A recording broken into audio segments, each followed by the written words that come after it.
Imagine this. You're 76.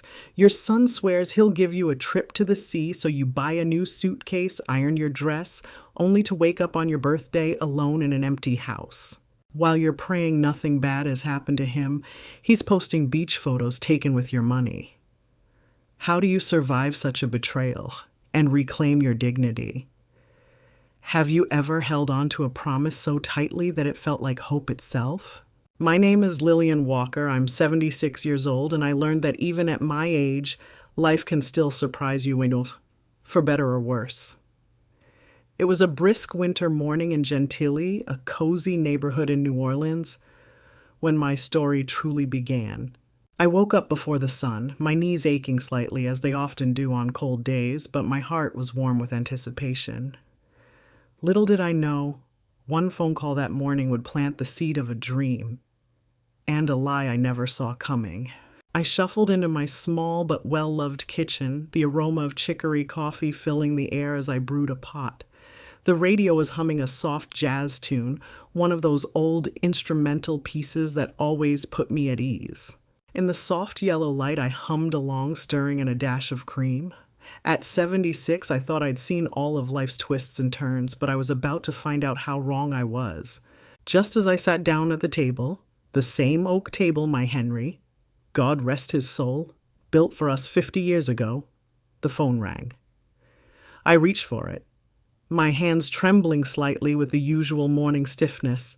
"Good morning, Ma," came the familiar voice of my son Derek on the other end. My face instantly lit up. "Good morning, baby," I replied, cradling the phone.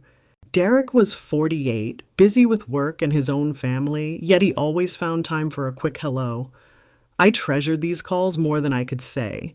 We chatted about little things, how cold this winter had been, even in Louisiana, how his kids were doing in school, how the pipes in my house needed checking. I could hear his children, my grandchildren, laughing in the background as he spoke.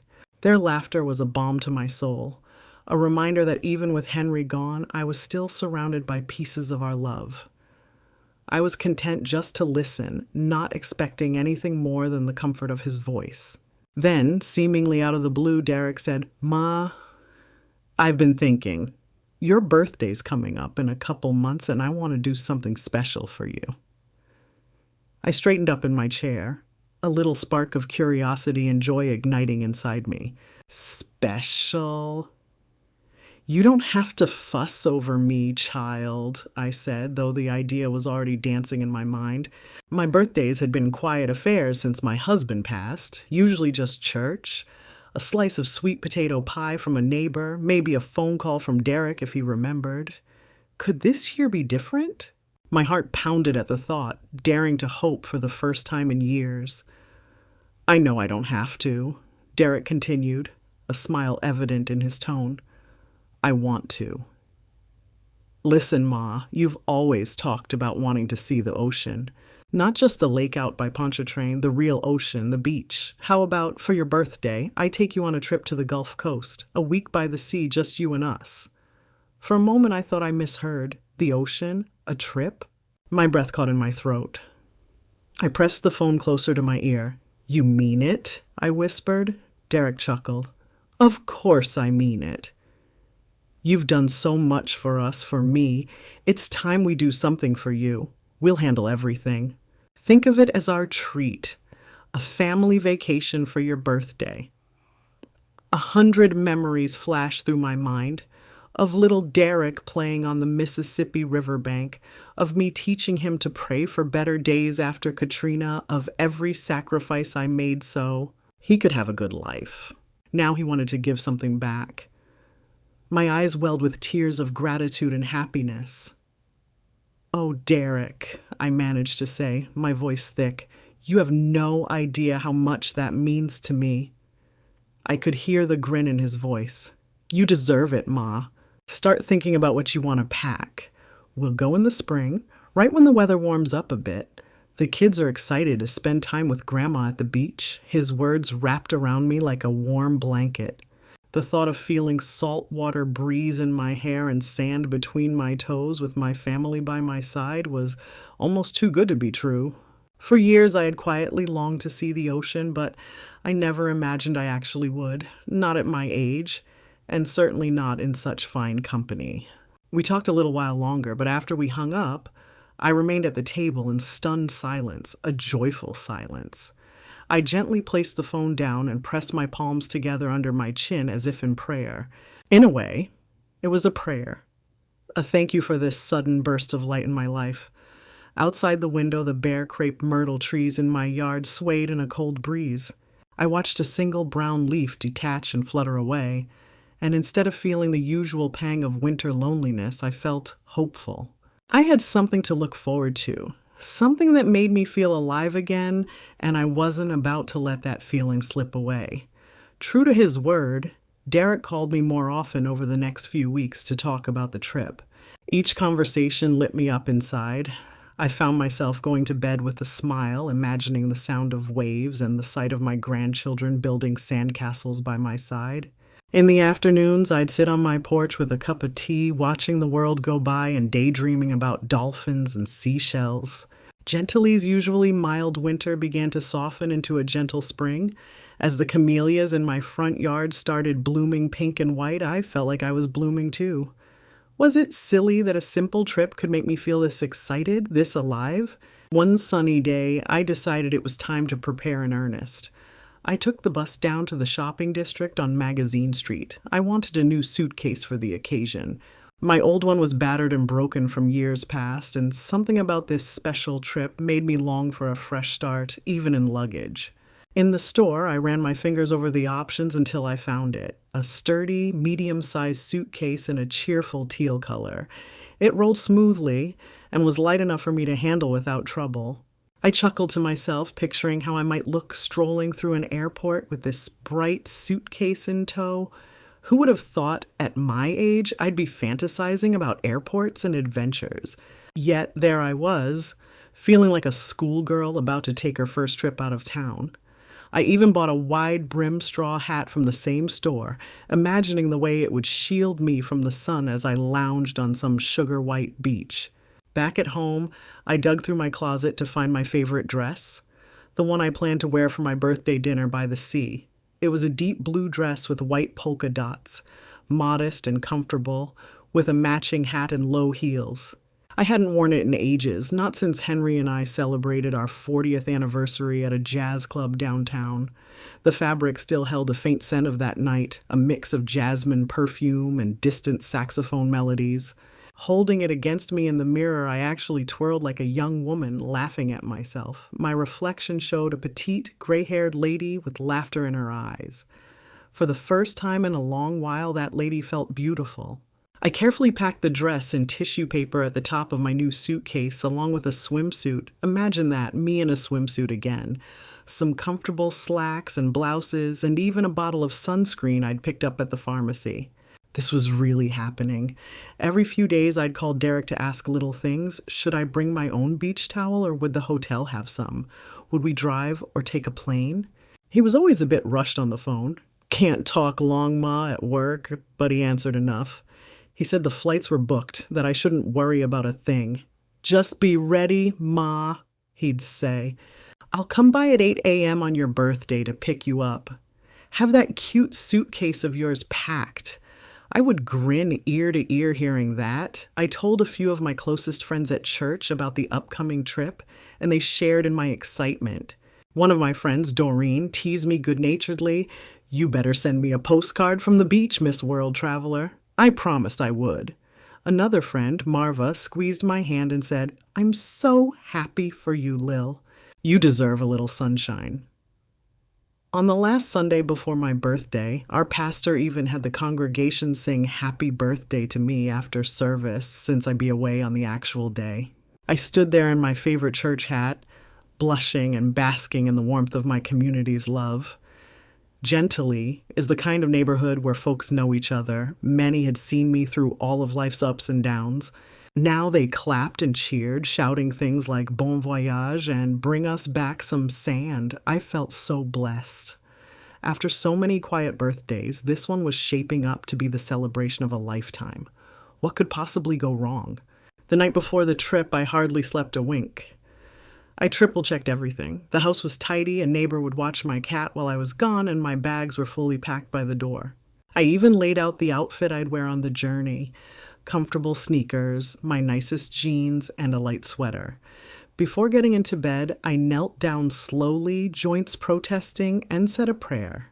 I thanked the Lord for the opportunity to see more of His creation, for the family I had, and for the excitement fluttering in my chest. I asked for safe travels and made a little request that maybe Henry in heaven could see me enjoying the world like we always dreamed we would together. A single tear rolled down my cheek as I whispered, Amen. It was a tear of joy and remembrance, not sorrow. Lying in the dark, I felt the stillness of the house around me. The only sound was the ticking of the old clock in the hall. In a few hours, that clock would chime 8, and Derek would be here. I imagined the car ride, the kids hugging me, the road trip snacks I'd packed, peanut butter crackers and pralines for the sweet tooth. Eventually, I drifted into a light sleep with a smile on my face, dreaming of gentle waves and bright horizons. If only I'd known what the morning would bring, I might have clung a little longer to that dream. I woke up at dawn on my birthday, heart fluttering with excitement. The first thing I did was check the clock, 5:30 a.m. Too early. Derek wouldn't be here for a couple of hours yet. I took a long, warm shower, letting the water ease my nerves. As I dressed in my travel outfit and tied my sensible walking shoes, I found myself softly singing an old gospel tune. This little light of mine, I'm gonna let it shine. It felt like more than just a song that morning. It was a promise to myself, to enjoy whatever came.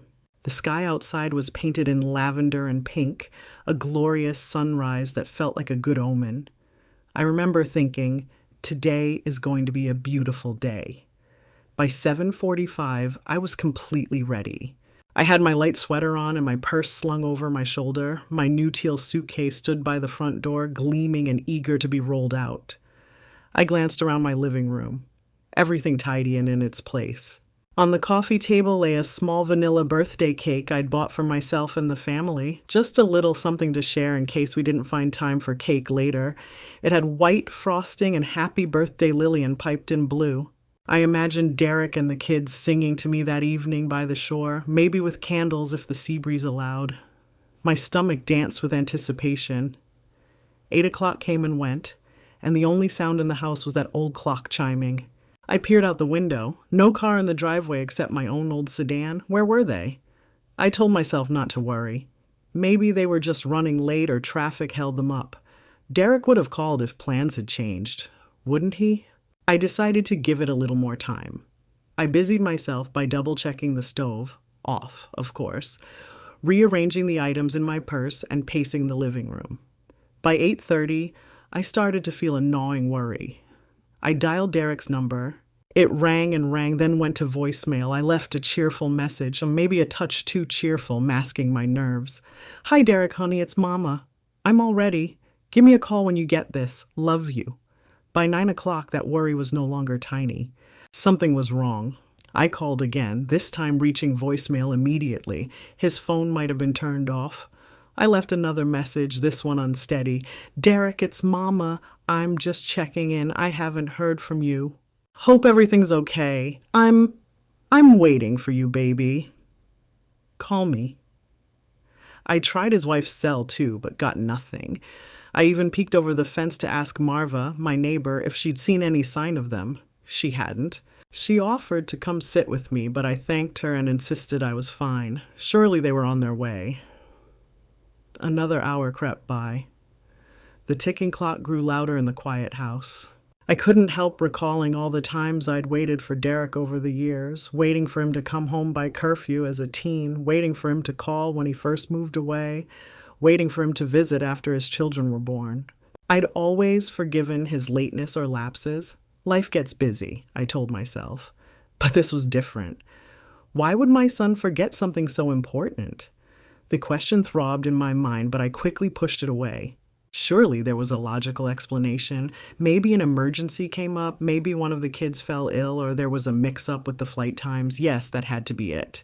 Any moment now the phone would ring, or he'd knock on the door with an apologetic smile and a good reason. I clung to that hope as tightly as I'd clung to the promise itself. By noon, reality started to sink in, heavy and cold. I hadn't eaten anything all morning. The anxiety had erased my appetite. I moved the untouched birthday cake into the fridge because I couldn't bear to look at it. The bright blue icing of my name felt like it was mocking me. In the afternoon, the doorbell rang and my heart leapt, but it was only the mailman with a couple of birthday cards. I thanked him quietly. One card was from a cousin in Baton Rouge, the other from my friend Doreen, both wishing me a wonderful day. Their kindness should have made me smile, but instead my chest ached with loneliness. I set the cards on the mantel. Evening fell, and with it, my last shred of hope. I sat on the couch with a light throw over my knees, staring at the darkening sky outside the window. A normal, quiet night and gentilly unfolded outside, but inside my house, time felt frozen. I was supposed to be far away by now, watching a sunset over the ocean. Instead, I was alone in my living room, feeling like a foolish old woman in clothes no one would see. Finally, I allowed myself to cry. Soft sobs at first, then deep, heaving cries that I muffled into a cushion so the neighbors wouldn't hear. My chest hurt with each sob, so a mixture of sadness, confusion, and budding anger. My mind raced with dark possibilities, an accident, a sudden illness, or perhaps I had trusted a promise never meant to be kept. That night, I crawled into bed feeling more exhausted than ever. I even left the porch light on, clinging to a sliver of hope. But as I lay in the darkness, the truth pressed against me, cold and unwanted. It wasn't the familiar loneliness of widowhood. It was sharper, laced with the sting of betrayal I hadn't yet fully named. In my mind, one question echoed into the emptiness. "Where are you, Derek?" I had no answer. I only knew that the truth, when it came, would break my heart even more. What do you do when the person you trust most is the one who betrays you? The morning after my disastrous birthday, I woke up with that question in my head and a dull ache behind my eyes. I had cried myself to sleep, but the hurt was still there when I opened my eyes. If anything, it felt sharper. The house was quiet, sunlight creeping through the curtains as if it were any other day, but nothing felt normal. I moved slowly, wrapping a worn robe around myself and shuffling into the kitchen. I didn't bother making coffee. Instead, I stood by the sink, gazing out at the backyard. It was a beautiful morning in Gentilly, but inside I felt a storm brewing. My phone was on the counter where I'd left it. Still no call or text from Derek. I picked it up with a trembling hand, half expecting to see a message explaining everything. An accident, a mistake, something that would make sense of the senseless day I'd had. There was nothing. With a deep breath, I decided to do something I hadn't tried yesterday. I opened up my bank app. Part of me was afraid to look, but I needed to know if any transactions had gone through. Almost immediately, I saw several unfamiliar charges: 2 round-trip airline tickets, a hotel reservation in Florida, and even a hefty restaurant bill posted last night. My heart pounded as I scrolled through the list. The dates were clear. These purchases were made in the last 24 hours. My hands began to shake as I realized what this meant. Derek hadn't just forgotten me. He had used my credit card to take his family on the very trip he promised me, and he didn't even tell me. I felt a wave of heat flash through my body, followed by a chill. How could this be real? I double-checked the account name to be sure it was mine. It was. My knees felt weak, so I pulled out a chair and sat at the kitchen table, the same table where only weeks ago I'd been overflowing with gratitude for Derek's promise. Now, I was staring at evidence that turned that happy memory into a cruel joke. My son stole from me. The words formed in my mind and I resisted them, tried to deny them, but every charge on the screen screamed the truth. With a shaking finger, I tapped over to another app, one I rarely use but had at the urging of my daughter-in-law to keep up with the family. It was Instagram. She'd helped set me up with an account a year ago so I could see photos of the grandkids. I barely understood how to navigate it, but I knew enough that I could find Derek's profile. Perhaps, I thought, there will be something, some clue, that everything was a misunderstanding. Maybe they were planning to surprise me after all or come back for me. It sounded far-fetched even as I hoped for it. The app loaded and there it was. A new post from yesterday. In the photos, my son, his wife, and the kids beamed happily on a sunny Florida beach. One picture showed them on a plane, another by a sparkling hotel pool. The caption talked about family time at last. Each image was like a punch to my gut, flaunting the vacation I had paid for but never got to join. As I stared at the screen, my hands started to tremble so badly I nearly dropped the phone. Tears blurred my vision, but I refused to look away. I kept scrolling, almost punishing myself with each detail. The hotel name was right there on a sign by the pool, a luxury resort I knew I could never afford on my own. Yet apparently, I had paid for it. The realization hit me like a wave, and I had to steady myself with a hand on the table. It's one thing to be lied to. It's another thing to see the lie flaunted in your face in full color.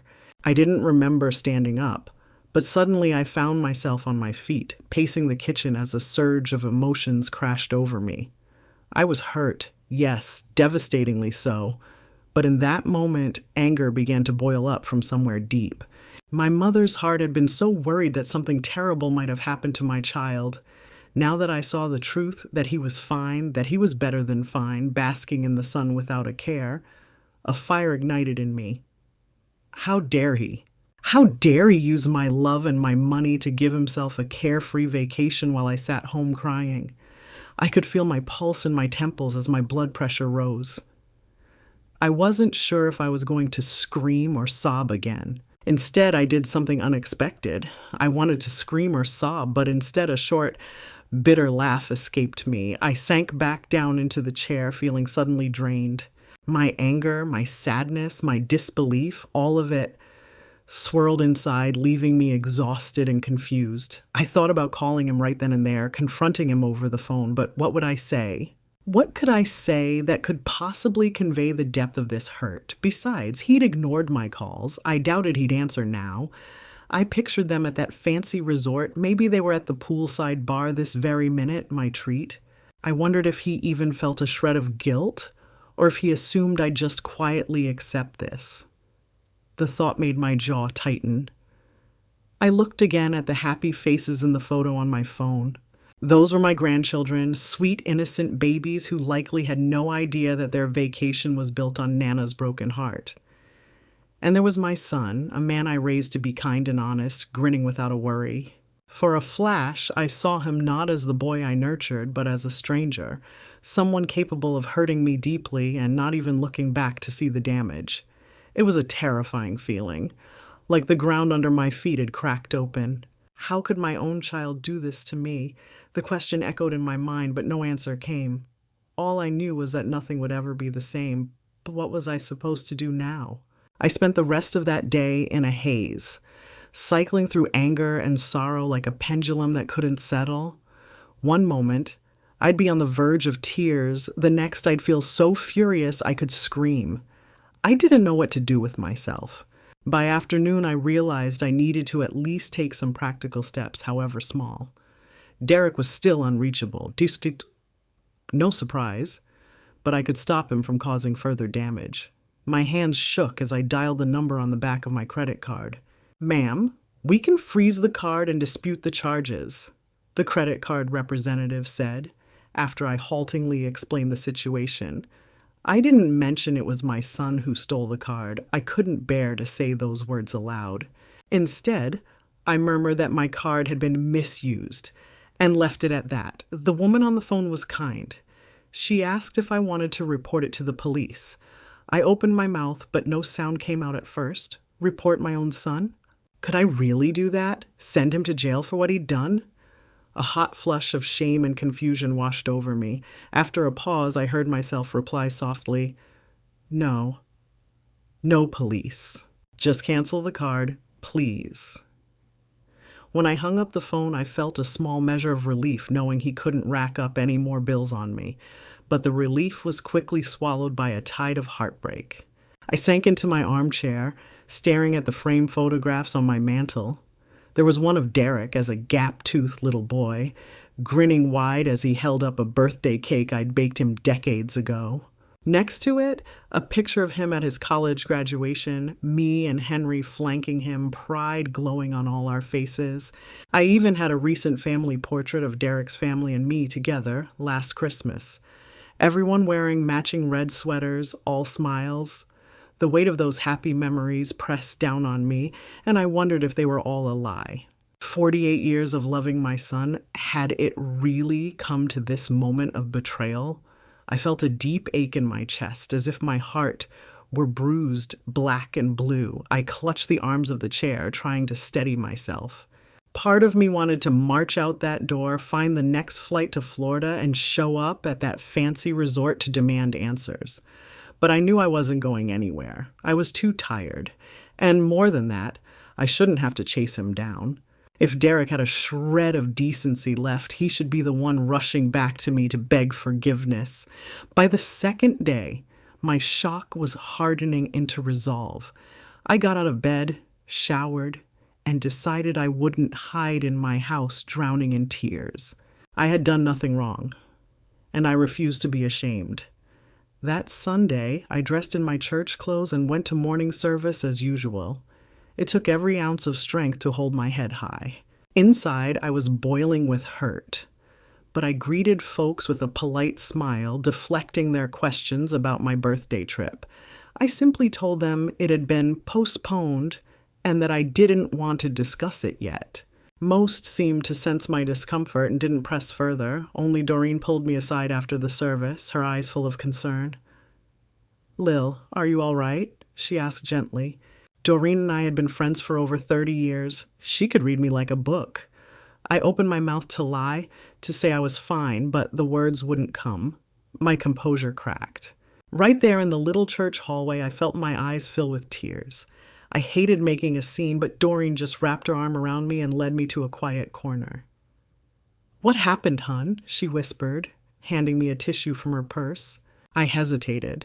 Telling her would make it all the more real, but I felt so lonely and heavy that I needed to share the burden or I might collapse under it.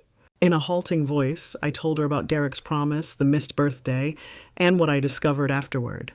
As I spoke, Doreen's expression shifted from confusion to disbelief to anger. By the end, she was squeezing my hand so tight it almost hurt. "That boy," she hissed, trying to contain her volume. "I can't believe he would... Laud." She shook her head at a loss for words. I wiped my eyes and gave a shaky sigh. "I'm so sorry to dump all this on you," I murmured, feeling embarrassed to admit my own flesh and blood had treated me so poorly. But Doreen looked at me with nothing but compassion. "You did nothing wrong, Lil. This is on him," she said firmly. "I'm just glad you told me. You don't have to go through this alone." Her kindness nearly brought me to tears again, but I managed to hold them back. It felt good to have someone on my side, someone who knew the truth. Still, a part of me cringed with humiliation. I never imagined I'd be that mother, the one whose child betrayed her so blatantly. As if reading my mind, Doreen squeezed my hand. "None of this is your fault. You raised him right. People choose their own paths, even our kids," she said softly. I nodded, trying to let her words sink in. We talked quietly for a few more minutes. Or rather, she talked, and I nodded while my mind still spun. She gently mentioned that her niece, Candace Wright, was a lawyer who helped seniors in situations like this if I ever wanted legal advice. The idea of going to a lawyer about my own son made me stiffen, but Doreen squeezed my shoulder. "Just think about it. You have options, Lil, and people who care about you," she assured. I mustered a grateful smile. "Thank you," I whispered. Doreen gave me a hug, enveloping me in the warm scent of her rose perfume. In her embrace, I felt a bit of my strength return. She was right. I wasn't alone. That afternoon back at home, I made myself a cup of tea and sat at the kitchen table, staring at the steam swirling above the cup. My thoughts turned over what she'd said. Did I really have options? Could I take action against my own child for the sake of my dignity and peace of mind? It felt like an impossibly heavy choice. I mulled it over until the tea went cold and the sun cast long shadows through the window. One thing became clear: I couldn't avoid this crossroads forever. I would have to choose whether to stand up for myself or remain silent. A week passed without a word from Derek. Each day of silence hardened my hurt into a cold resolve. I tried to busy myself tidying the house and tending my small garden, but every quiet moment my thoughts returned to him. I prayed each night for strength and even for Derek to feel some remorse. But when my phone finally rang at last, the voice on the other end wasn't apologetic at all. It was Derek, calling as if nothing had happened. The shock of seeing his name light up my caller ID nearly stopped my heart. I steadied myself and answered, hand gripping the phone tight. "Ma?" he said in a tone that was almost casual. I got back into town last night." He cleared his throat. I waited, saying nothing, my lips pressed thin. Did he expect me to jump for joy that he finally decided to call? After an awkward pause, he continued, We need to talk about the credit card." I tried to pay for our hotel when we were checking out and found out the card was frozen. We were left high and dry out there. "Why would you do that without telling me?" His voice had a layer of irritation, as if I had inconvenienced him. I was so stunned by his gall that for a moment words failed me. When I found my voice, it wavered with anger held tightly in check. "Why would I do that?" I echoed quietly. "Son, I think you know exactly why." On the other end, I heard him suck in a breath, but he didn't respond. So I continued, my voice growing steadier with each word. "I saw the pictures, Derek. I know you went on that trip without me. I know you used my card to pay for it." Saying it out loud made my stomach churn, but I pressed on. "You stole from me and you lied to me." He let out a sharp exhale, maybe a scoff. "Ma, look, I was going to explain everything," he began, sounding annoyed that he had to explain it all. "Things have been tight for us, you know that. The kids were dying for a vacation and we figured, well, you always said you wanted to see the ocean, right? And don't you dare," I cut in, surprising myself. My voice trembled, not with weakness, but with a fury that had been building for days. "Don't you dare try to spin this like you did me a favor. You left me sitting at home on my birthday, Derek, wondering if you were dead in a ditch somewhere. I was worried sick about you and those babies, and all the while you were on a beach laughing at the sunset I was supposed to see. My breath hitched, and I realized I was on my feet, pacing as I gripped the phone." He tried to interject, but I didn't let him. All the pain and anger I'd been carrying came pouring out. "I have loved you and cared for you every day of your life," I said, voice cracking. "I never dreamed you would treat me this way, using my money behind my back, breaking your promise. Did you even think about me at all?" "Of course I did," he snapped back defensively, "but you wouldn't have paid for a trip for us if I'd asked. And I wanted to do something nice for my family. You're always talking about us spending time together, aren't you? So I thought you'd be happy we went. We could always take you another time. I don't see why you're making such a big deal." I was floored. A big deal? My hand shook with disbelief and anger. "You think I wouldn't have helped you if you were struggling? If you needed money, you only had to ask, not steal it and humiliate me in the process." I took a deep, shuddering breath. "And to think I was excited, I bought a new suitcase, Derek. I was sitting here all dressed up, waiting for you. Do you know how heartless that was? How cruel?" There was a heavy silence. When he spoke again, his tone was sullen, almost sulky. "I'm sorry you were upset, but it's done now. The kids had a great time, and I'll figure out how to pay you back eventually. I didn't mean for you to find out like that." My heart felt like it was in a vice. He wasn't truly sorry, not for what he did, only that I found out. I closed my eyes, gripping the bridge of my nose. This was the son I had raised? I realized in that moment that I could either accept this treatment silently or finally draw the line. "I can't talk to you right now," I said softly, my voice barely above a whisper.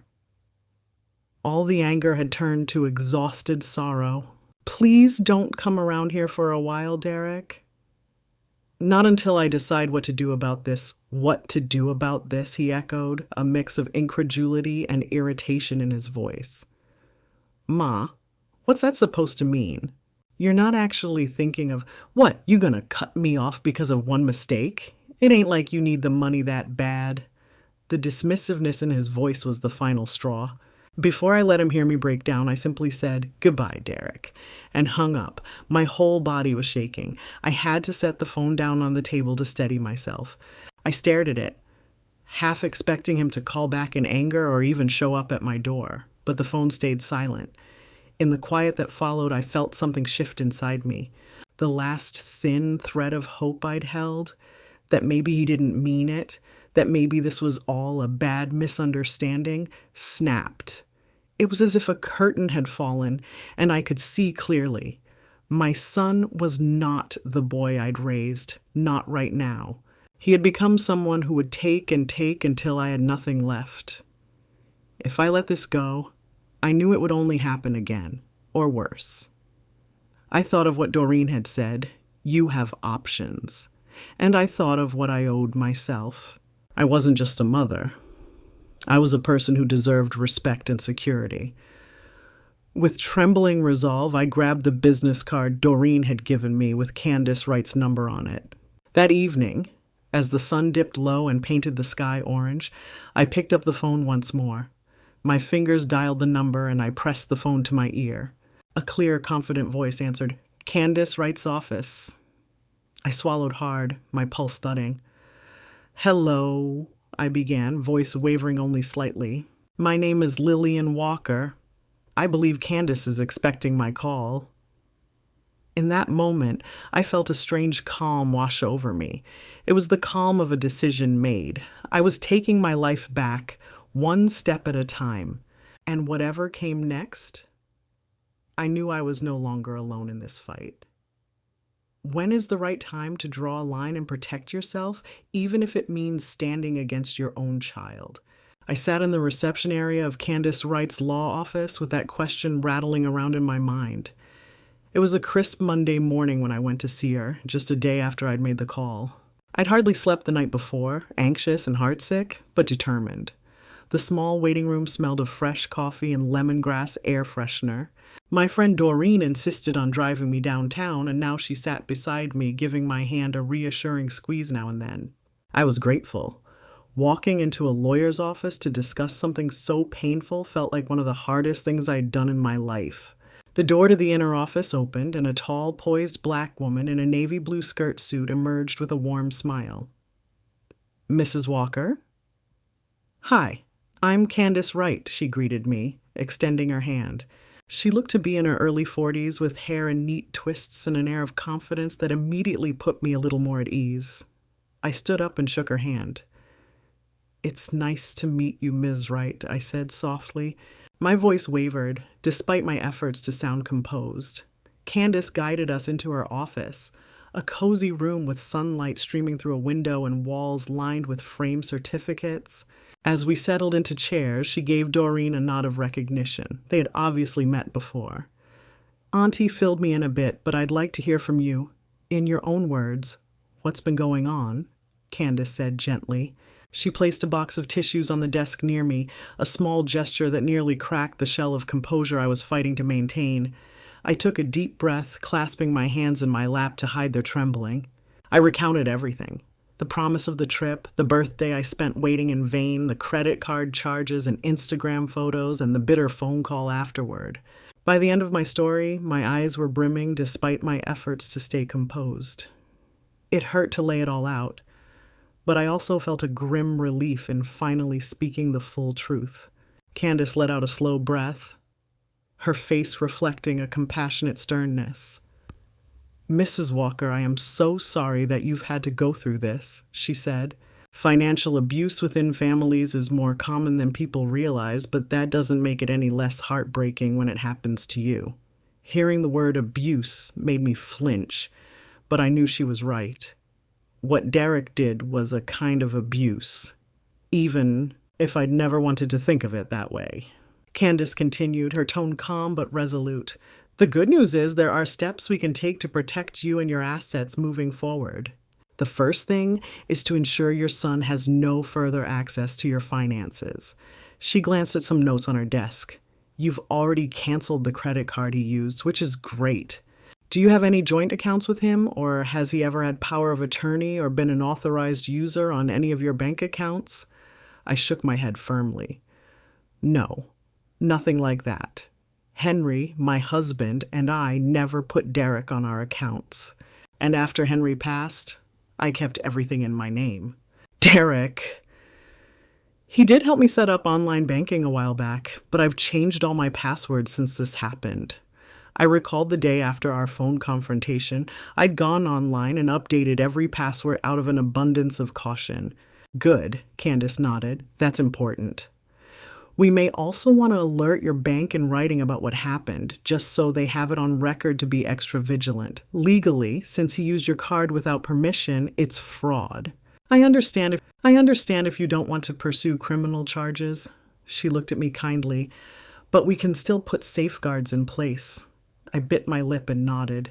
The thought of having my own son arrested still turned my stomach, so I was relieved she didn't push me when I shook my head at the idea of pressing charges. In cases like this, she went on, many parents worry about retaliation or further manipulation. We can draft a formal letter revoking any informal permissions he might assume he has. Essentially, a notice that he is not to use your accounts or cards and that you'll pursue legal action if it happens again. It puts him on warning. Her words were matter of fact, but they hit me in a tender spot. Was I really about to put my own son on warning like a common thief? I felt a swell of sadness, but also a glimmer of vindication.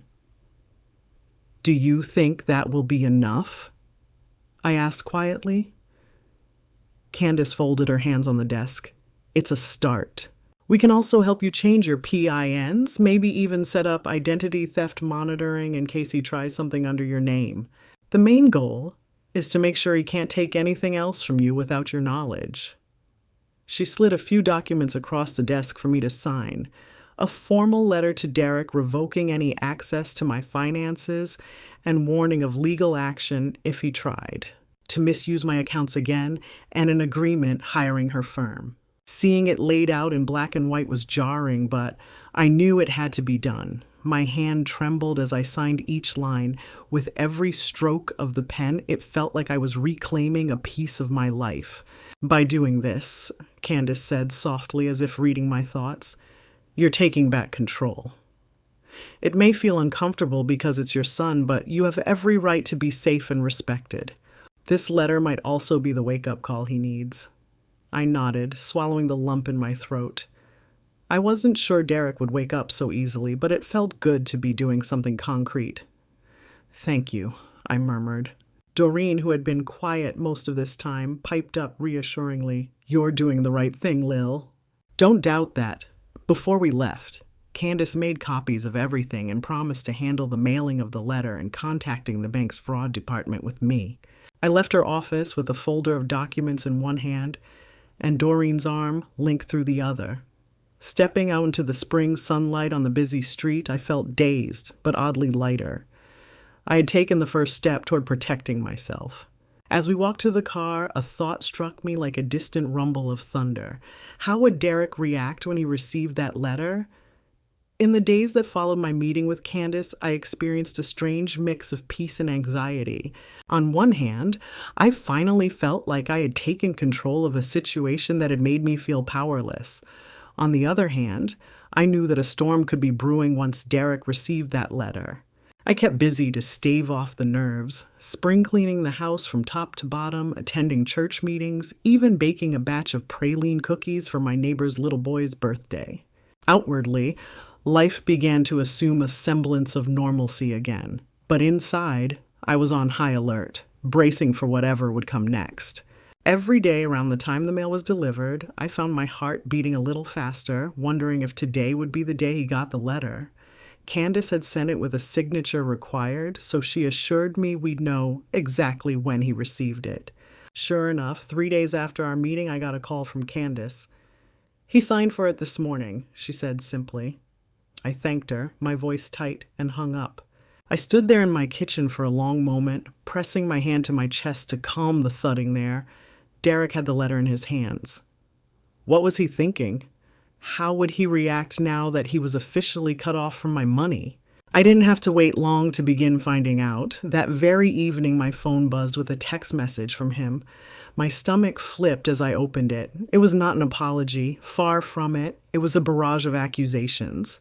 He railed at me for getting a lawyer involved and keeping him from what should be his. He accused me of airing family business to strangers and treating him like a criminal. And he even dared to say that, after all he'd done for me, I was the one betraying him. Each furious message I read made my hand shake a little more. He was twisting the story to paint himself as the victim and me as the villain. Tears of frustration pricked my eyes, but I refused to be drawn into a texting war with my own son. I set the phone down, unable to look at it anymore. My first instinct was to defend myself, to remind him that I was the one wronged, but I knew engaging on his terms would only drag me down. Instead, I sat at my dining table and closed my eyes. I said a quiet prayer, asking for strength and wisdom. It took every ounce of willpower I had to not respond in anger. Instead of texting him back, I called Doreen. As soon as she heard my shaky voice, she was over in minutes. We sat on my porch in the cooling evening air, the crickets chirping in the flower beds. I showed her Derek's messages. She read them, lips pursed in disapproval. The nerve of him, she muttered, talking about what should be his as if he's entitled to your money. She shook her head. You owe him nothing, Lil, not after what he pulled. I nodded, though my heart ached at the ugliness of it all. I just don't understand how he can think this way, I said softly. I never raised him to be so selfish. My voice broke on the word. Maybe I failed him somewhere along the line? No, ma'am, Doreen said firmly, turning to look me in the eye. We all make our own choices, even our kids. You are a good mother. Don't take his wrongdoing onto yourself. She patted my knee. He's lashing out because he got caught and cut off. That's all. You stand your ground. He'll either come to his senses or he won't, but that's on him now. Her words were a balm, but I still felt the sting of Derek's accusations. After Doreen went home, I found myself wandering into the living room. On the shelf above the fireplace were the pictures I'd looked at days ago. Derek's life milestones, our family moments. In one frame was a photo of me holding my grandbaby, his youngest child, the day she was born, both of us beaming. My vision blurred with tears. Would he keep my grandchildren from me now, out of spite? The thought hollowed me out with sorrow. Those children were innocent in all this. I loved them dearly. Would I still get to be part of their lives after drawing this hard line with their father? Looking at a photo of me holding my youngest grandbaby, I felt a stab of fear that Derek might try to keep my grandchildren away from me out of spite. That thought hollowed me out.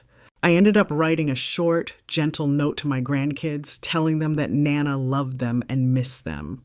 I wasn't even sure if I would send it, but putting those words on paper gave me a small measure of comfort, a hope that our bond would endure beyond this conflict.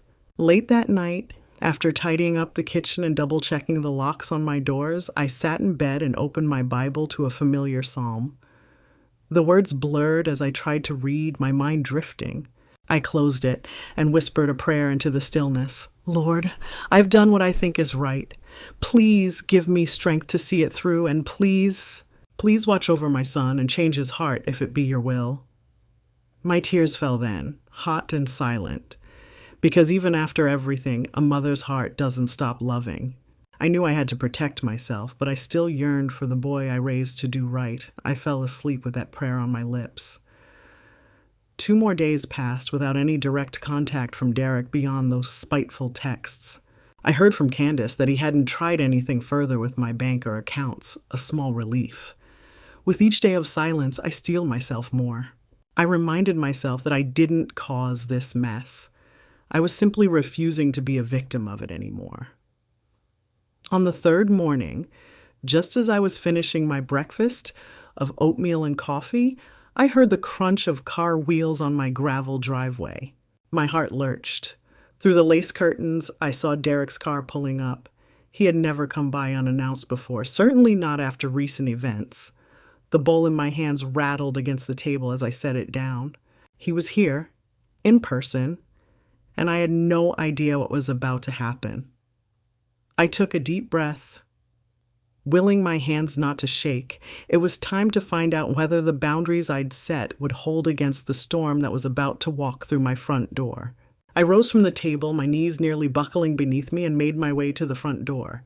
Through the screen, I saw Derek climbing the porch steps, his face set in a hard frown. He looked tense, jaw tight, eyes narrowed against the morning sun. I realized my heart was thudding, not just with fear, but with a determined calm. I had prayed for strength, and here was the moment to use it. I pushed open the screen door and stepped out onto the porch. We were only a few feet apart, mother and son, but the gulf between us felt vast. For a long moment, neither of us spoke. Derek broke the silence first. "We need to talk," he said, his voice low and bristling with restrained anger. I nodded, my back straightening almost of its own accord. "All right," I replied quietly. I gestured for him to come inside. My voice was steady, belying the swarm of butterflies in my stomach. He stepped past me into the living room, the same room where I'd waited for him on my birthday. My eyes followed him as he glanced around at the familiar space. His gaze landed briefly on the framed family photos, then on the new teal suitcase still parked by the coat rack where I'd left it weeks ago. The sight of that suitcase made something flicker in his expression, but I couldn't tell if it was guilt or just more irritation. I shut the front door, every movement feeling surreal, and turned to face him. My fingers intertwined nervously, but I kept my chin up. The morning light streamed through the window, illuminating the two of us as we stood on opposite ends of the rug. Derek cleared his throat, looking down for a second as if collecting himself. I braced for whatever he would say, hoping I could stay as composed as I needed to. The air between us felt charged, heavy with all the things that had been said and done. "Ma," he began, lifting his eyes to meet mine at last. Anger and hurt swirled in them, a mirror of my own feelings. My heart squeezed painfully, but I held his gaze. This was it, the confrontation that had been brewing ever since that broken promise. I swallowed, a resolve settling over me like armor. I loved my son, but I was prepared to defend my dignity and peace no matter what he said next. Derek and I stood facing each other in the soft morning light of my living room, and for a moment, neither of us knew where to begin. My heart was pounding, but I steadied myself with a slow breath. This was my home, my space, and I reminded myself that I had every right to lay down the law here. Derek's eyes flicked toward me, then away, as if he too was grappling with how to start. He broke the silence first. "So, this is how it's going to be now, huh?" he said, a sharp edge to his voice. "You sending lawyers after your own son?" I clasped my hands in front of me to keep them from shaking. "I didn't send anyone after you, Derek. I took steps to protect myself because of what you did." My voice was calm, quieter than his, but it carried firm resolve. He let out a bitter scoff. "What I did? You mean taking a damn vacation with my family? Using a little of what would be mine eventually anyway?" His words landed like darts. He stepped closer, and I could feel the anger rolling off him. "You act like I'm some criminal. I'm your son." I felt a flush of indignation heat my cheeks. "I know exactly who you are. But son or not, you had no right to do what you did." My tone hardened as I continued. "You lied to me. You stole from me, Derek. You left me alone on my birthday and used my money to treat yourself. How else am I supposed to act?" He threw up his hands in exasperation. "You're supposed to understand." His voice rose, echoing off the walls. "You've got plenty of money saved up, Ma. It's not like you're struggling, and we needed a break. The kids deserved a trip. Hell, I deserve one after working myself to the bone. But would you ever have paid for a real vacation for us?" No, my mouth fell open. I couldn't believe what I was hearing. Was he really trying to justify his betrayal by claiming it was something he deserved? I might have helped you if you just asked me, I replied, trying to keep my voice from shaking with anger. I have given you help whenever I could, Derek. But you didn't give me the chance? You took what wasn't yours to take? He shook his head, a harsh laugh escaping him. Yeah, you helped. A little here, a little there, but you always made me feel like I was asking for a handout. I'm your child. You shouldn't make me beg for it. There was a raw crack in his voice now. Ever since Dad died, it's like you've been holding everything over my head.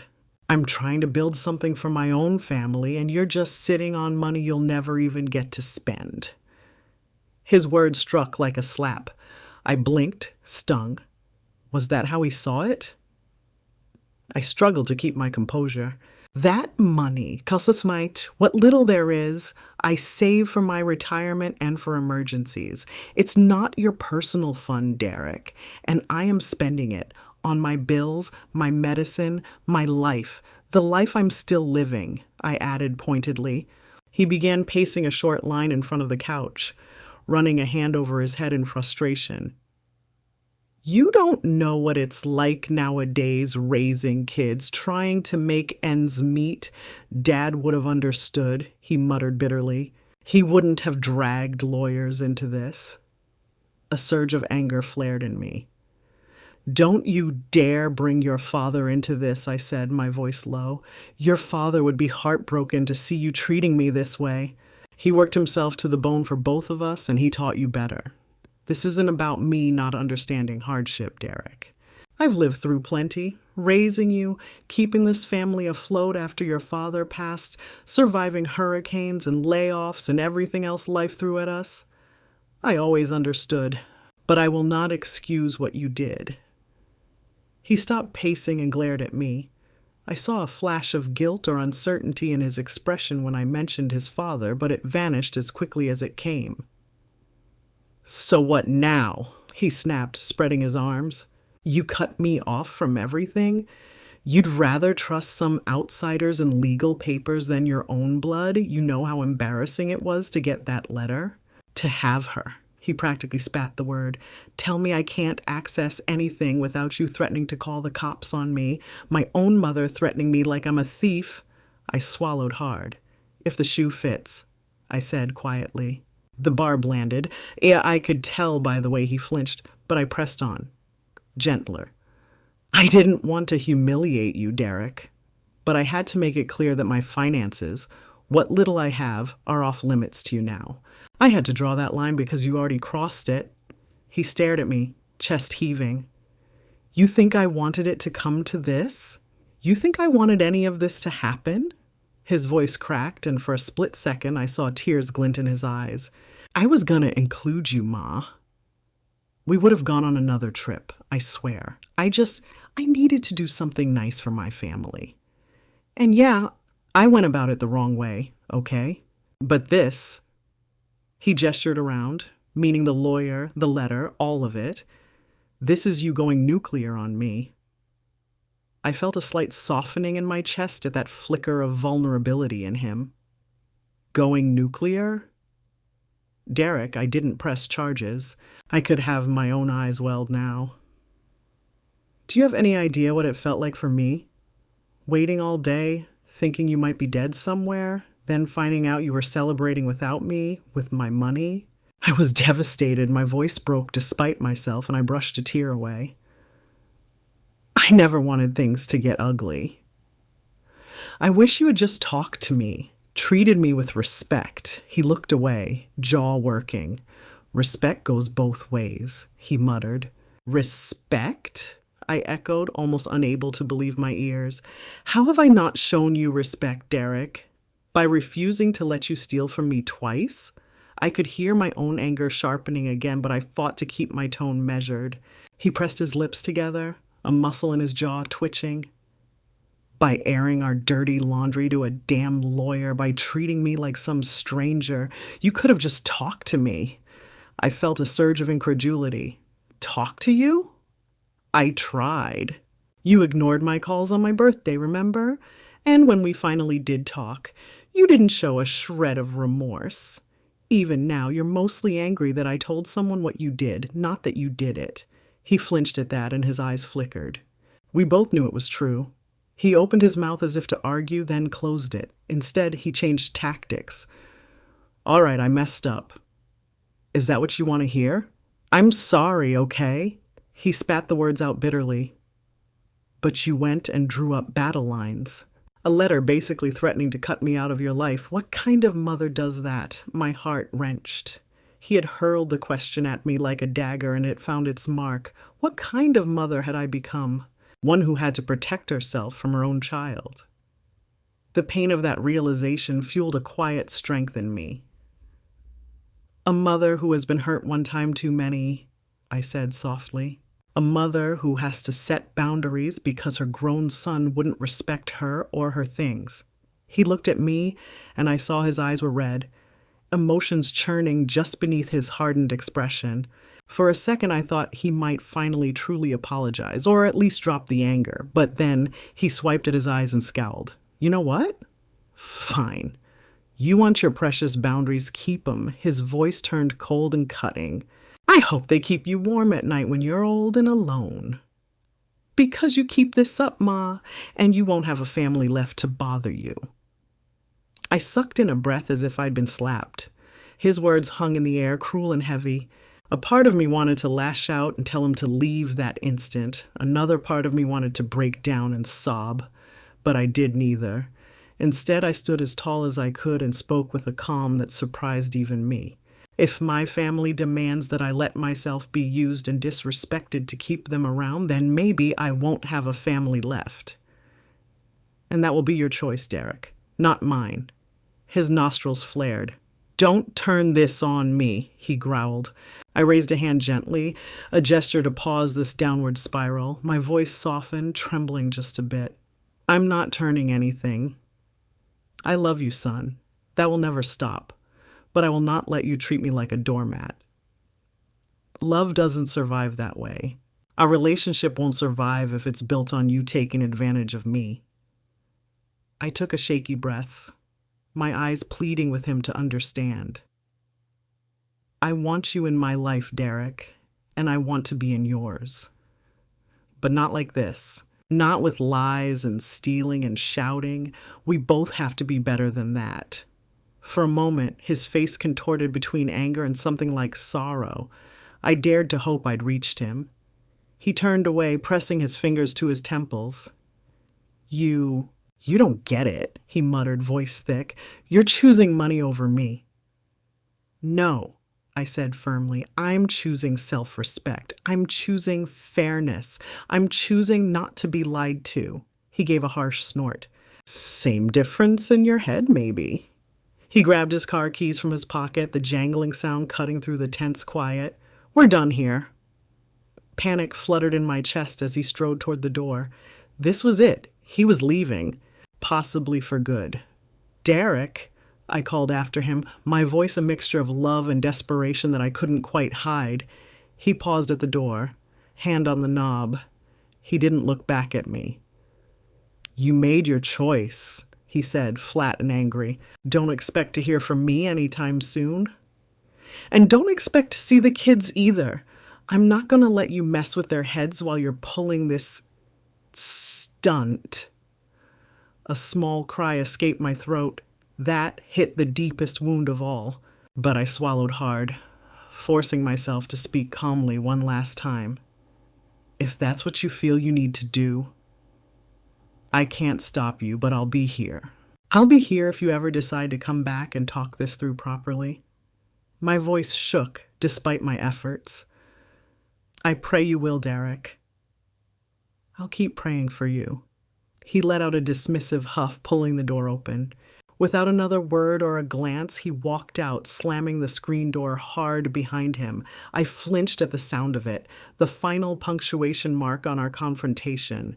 The moment his car roared out of my driveway, I crumpled. My legs gave way and I sank onto the nearest chair, covering my face as the sobs finally came. It felt as though a heavy, final curtain had fallen. I had stood my ground, but the cost of it settled onto my shoulders with immense weight.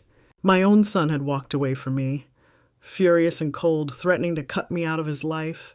The quiet in the house was deafening after all the yelling, broken only by my ragged breaths and quiet cries. Lillian! I dimly heard my name through the haze of anguish. A moment later, I felt familiar arms wrapping around me. Doreen. She must have heard the commotion or seen Derek leave in a storm. I clung to her like a lifeline as she knelt by my chair. I couldn't manage any words, just sobs, but she shushed me gently. I know, she murmured, holding me tight. I could smell her rose perfume and the hint of starch from her church blouse. It grounded me a little. We stayed like that for a few minutes until my tears subsided into sniffles. I pulled away, embarrassed at my breakdown. Doreen handed me a handkerchief and I wiped my wet cheeks. I'm sorry, I whispered, my voice hoarse. Don't you apologize, she admonished softly. She pulled up a footstool and sat in front of me, holding my hands. Are you all right? Did he hurt you? Her eyes scanned me for any sign of physical harm. I shook my head. No. Nothing like that. He just said awful things. My voice cracked again. He said he won't let me see my grandbabies. He basically disowned me. Doreen saying it aloud made a fresh wave of pain wash through me. Doreen's face saddened, but her grip on my hands was steady and sure. He's angry right now, Lil. People say a lot of things in anger. It doesn't mean he'll stick to them. She squeezed my fingers. You did what you had to do. You hear me? You stood up for yourself. I am so proud of you for that, even if he can't see it yet. I nodded, though a hollow feeling remained in my chest. It hurts so much, I choked out. I know, sugar, she said, her voice thick with empathy, but you are not alone in this. We're all here for you. Me, the folks at church, even Candace and them. You got a whole community that loves you like family. I managed a trembling smile. I knew she was right. In the past week, I have felt more genuine care from friends and neighbors than I had from my own son. It didn't erase the pain, but it was a balm on the wound. After a while, Doreen helped me up and made me a cup of sweet tea. We sat on the couch and I leaned on her shoulder, exhausted. I felt like I'd run a marathon. In a way, I had. An emotional marathon that left me spent but alive. Do you want me to stay over tonight? Doreen asked quietly as I walked her to the door a bit later. The evening was approaching, the sky tinged orange. I shook my head. I'll be all right. I think I just need some rest. I gave her a grateful look. Thank you for everything. She pressed a kiss to my cheek. You know I'm right next door if you need anything. Don't hesitate, okay? I won't, I promised. With one last hug, she left and I closed the door behind her. The house was still and quiet again, but this time I didn't feel quite as alone. I stood in the living room, looking at the scattered evidence of the day. A crumpled tissue, the empty teacup, the sun hat I had nervously taken off and left on a side table when Derek arrived. My eyes fell on the teal suitcase by the coat rack. In all the chaos, I hadn't moved it since that birthday morning. It sat there as a poignant reminder of both broken promises and hopes deferred. Wiping my eyes one last time, I walked over and laid my hand on the handle of the suitcase. We'll get our trip someday, I whispered to myself, or maybe to the spirit of my Henry, or to the universe at large. It wasn't the exact promise Derek had made, but it was my own gentle promise to my wounded heart that life wasn't over, and dreams weren't dead just because one person failed me. I didn't know what would happen with Derek and me in the long run. Maybe he would never speak to me again. Maybe time would soften his anger. All of that was beyond my control. What I did know was that I had done what I needed to do to reclaim my dignity and peace. I had drawn a line and for the first time in a long time insisted that I mattered too. That night, I slept with a lighter heart than I expected. The hurt was there, yes, but so was relief and a quiet sense of triumph. I had faced the storm and survived. In the silence of my bedroom, I whispered a prayer of thanks for the strength to endure and for the friends who held me up. Little did I know, as I drifted off to sleep, that the coming year held new joys for me, joys born out of this hard chapter. I had closed one door, but another was waiting to open, one that would lead to a birthday filled with genuine love, community, and the respect I had finally learned to demand. 1 year later, a warm spring breeze danced through the open windows of my home in Gentile, carrying with it the scent of magnolias and fresh-cut grass. It was my birthday again, and this time I wasn't spending it waiting on anyone. In fact, I'd been up since dawn, bustling around my kitchen with an energy I hadn't felt in ages, putting final touches on a big pot of chicken and sausage gumbo simmering on the stove. The house was filled with a delicious aroma and with something else, too, joy. In the months after that difficult confrontation with Derek, life had slowly settled into a new normal. It wasn't always easy. There were nights I cried and Sundays in church when I'd glance over, half expecting to see my son and his family filling a pew, only to remember they weren't coming. But piece by piece, day by day, I healed. I poured my love into the people who were in my life, my friends, my church, my neighbors, and they poured their love back into me tenfold. Candace helped ensure my finances stayed secure, and true to his word, Derek never tried to violate those boundaries again. In fact, we hadn't spoken since that day. He was still my son and still in my prayers every night, but I learned to live with the silence. I sent Christmas gifts and birthday cards to my grandchildren through the mail, even if I wasn't sure how he'd feel about it. I wanted them to know Nana loved them, no matter what. I never received a reply, but that was all right. My heart held out hope that one day, when the dust of pride and anger settled, I'd hear those little voices on the phone or get to hug them again. In the meantime, I embraced the family I did have around me, even if none were blood-related. The ladies from church became like sisters. We started a weekly knitting circle that was more laughing and storytelling than knitting. The neighbors on my block made a point to invite me to every barbecue and picnic. In their company, I found myself belly laughing more and worrying less. And true to my whispered promise, I even saw the ocean at last.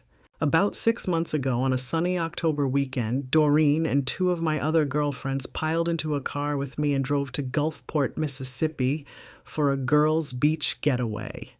They joked that if Derek wouldn't take me to the beach, by golly, they would. We spent 2 days strolling the shoreline, letting the waves tickle our feet. I stood there looking out at that endless blue horizon with the people who genuinely cared for me, and I felt something release inside. A remaining kernel of grief and longing just washed away with the tide. I carried that moment of peace back home with me like a seashell in my pocket. Now here I was, turning 77 years old, not that I was advertising the number too loudly, getting ready to host a house full of loved ones for my birthday celebration. I moved around the dining room, laying out utensils and plates, fussing with a bouquet of yellow roses, my favorite, that the church youth group had sent over this morning. I'd put on my best dress, a deep blue dress with white polka dots that had been waiting in my closet for a special occasion. Yes, that dress. The one I once intended to wear to a birthday dinner by the sea. Today I wore it for myself and for the friends who became my family. A knock sounded at the door, the first of many arrivals, no doubt. Smoothing my skirt and patting my hair, I went to greet my guests, a broad smile already blooming on my face. I opened the door to find Doreen and 2 other ladies from church on my porch, all smiles and carrying covered dishes. "Happy birthday, Miss Lillian," they sang out in unison. Doreen immediately pulled me into a hug, her arms warm and comforting. I couldn't help but beam. "Come on in, y'all," I said, ushering them inside. "What have you got there?" "Macaroni and cheese casserole," Doreen declared, lifting the foil on her dish to give me a peek of the golden, bubbly contents. The other women, sisters named Bernice and Charlene, had brought a homemade pound cake and a big bowl of potato salad. Before I could lavish thanks on them, more guests began arriving. Neighbors from up and down the block streamed in, along with friends from the choir and even our pastor, who came bearing a bouquet of balloons and a booming laugh.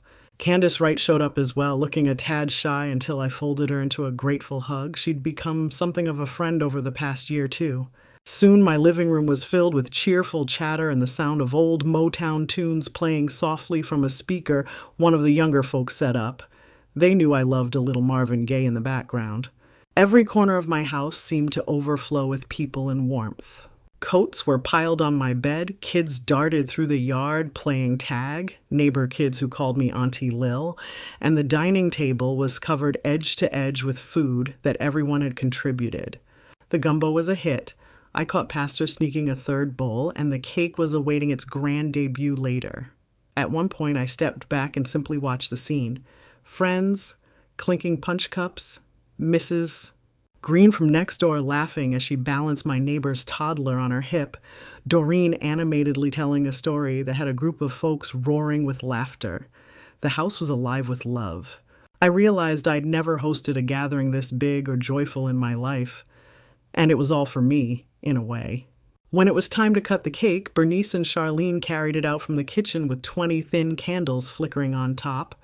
We decided a candle for each year was a fire hazard at my age, so we settled on 20 to represent plenty, which made me laugh.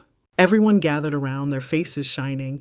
They launched into an enthusiastic rendition of Happy Birthday, and I don't think I'd ever heard it sung with such heart. I closed my eyes for a moment, taking in the sound of their voices wrapping me in care. I blew out the candles amidst cheers and clapping. "Speech, speech," one of the deacons teased. I waved my hand, blushing like a schoolgirl. Public speaking isn't my forte, but this moment deserved a few words. I cleared my throat, holding on to the back of a chair for support. "I just want to say," I began, looking around at the beautiful, familiar faces encircling me, "that this is one of the happiest days of my life, truly." A hush fell as everyone listened. I met Doreen's eyes and she gave me an encouraging nod. Candace smiled softly at me. "A year ago, I had a pretty hard time. Some of you know more of the story than others. But I want you all to know that your friendship, your kindness, your presence here has healed me in ways I can't even put into words." My voice caught a little, and I heard a few sniffles in the crowd echoing my own misty eyes. I continued, steadying myself. "I learned this year that family is not just about blood. It's about who stands by you, who respects you, and who brings out the best in you. And by that definition, y'all are my family." A gentle murmur of agreement rippled through the room. "I thank the Lord every day for each of you," I added, my gaze lifting briefly upward in gratitude. I'm not sure what I wished for when I blew out those candles, because to be honest, I feel like I have everything I need right here. A chorus of amen and clapping erupted, and before I knew it, I was enveloped in a sea of hugs. Charlene dabbed her eyes with a napkin, joking, "Now you got me ruining my mascara, Miss Lillian." We all laughed, a joyous collective sound. Someone turned the music up a little, and a couple of the younger folks started dancing right there in the living room, pulling some of us older ones in. I found myself swaying and clapping along, laughing when Pastor tried to show off a dance move from the 1970s.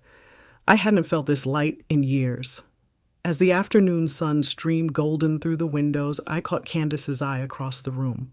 She gave me a nod as if to say, "See, this is what you deserved all along." In her eyes, I saw pride and happiness for me. I smiled back, a silent thank you passing between us. Twilight fell, and the party eventually wound down. After countless hugs and plates of leftovers pressed into my hands, "So you don't have to cook for days, Miss Lillian," I found myself alone in a quiet house once more. But this silence was different from the silence of a year ago. It was peaceful, not empty. I stepped out onto my porch with a light shawl around my shoulders. The evening air was balmy, the sky a deep indigo with the first stars peeking out. I sank into my wicker rocking chair, the same one I'd often sat in while waiting and worrying in the past. Tonight, I rocked gently and let the contentment of the day wash over me. In the distance, I could hear the faint trill of a saxophone. Someone down the block must have been playing a bit of jazz to cap the night. I closed my eyes and listened, humming a little tune to myself. My heart was full. I thought of the faces of all those who had gathered to celebrate my life today. their genuine smiles and kind words. A year ago, I had felt so betrayed and small, but now I felt wrapped in a sense of belonging and pride. I had earned this peace by fighting for it, by choosing it. My mind drifted to Derek. I still missed him. I probably always would. A mother's love doesn't just disappear. But I no longer felt only loss when I thought of him. I felt hope that maybe with time he would find his way and we might mend our relationship. Whether or not that day ever came, I knew I would be all right.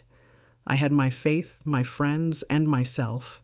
"Thank you, Lord," I whispered into the night, my eyes lifting to that speckling of stars.